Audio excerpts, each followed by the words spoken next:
from the Michigan perspective, this is 2 straight years in the college football playoff. Last year was very much a get over the hump year. They were big underdogs against the team that ultimately won the national title. Everybody, I think, can look back and say that was the best team in football last year. This year, they're the favorite. They're the best defense since Miami 2001. Sure. A lot of talk from everybody involved on we're not just happy to be here this year. We're on a mission. We know where we need to be. Sure.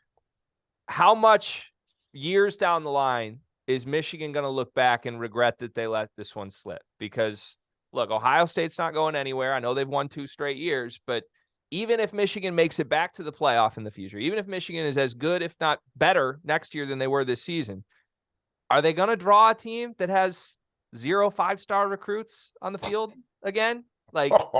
Savage. This is a type of game you've got to win if you're a program trying to get over the hump, right, Hack?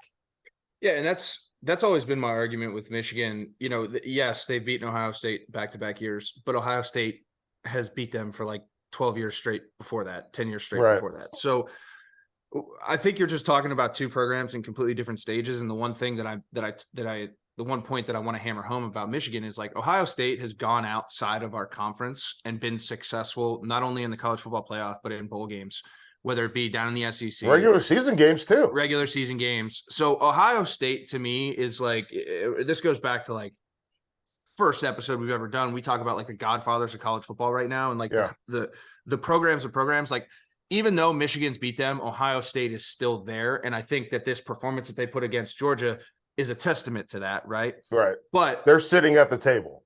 Yes. Now Michigan is like trying to knock into that secret room. Like they're still trying to get past the VIP guys out there saying like, hey, I don't know if you're allowed in here yet, man. And it's not a knock on them. I love what they're doing. I love their identity. I love how they're doing it, right? But to your point, like a game like this, a layup game like this, and I'm going to say it was, right? When you talk about the matchups and on paper and how you look at things, they needed to win this game to take the next step in the right direction.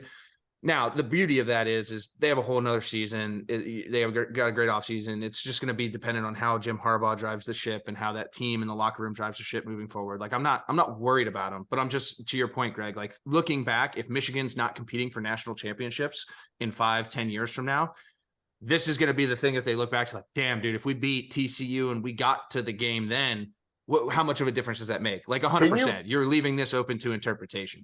Can you imagine if one of the hallmarks of your program is if we beat TCU? Yeah, right. Like, yeah. And that's no disrespect. No disrespect to them. No disrespect to them. Right. But if Alabama, USC, Oklahoma, Ohio State, if one of the things is their big hurdle was, man, if we only had beat TCU, man, if we had just beat the Horned Frogs.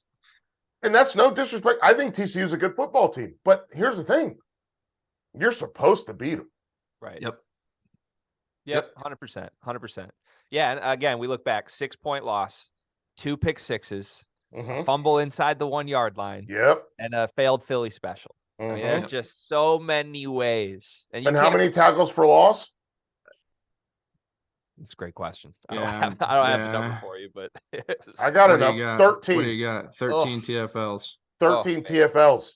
You're the best offensive line in college football. 13 TFLs? Yeah. Not there yesterday. All right.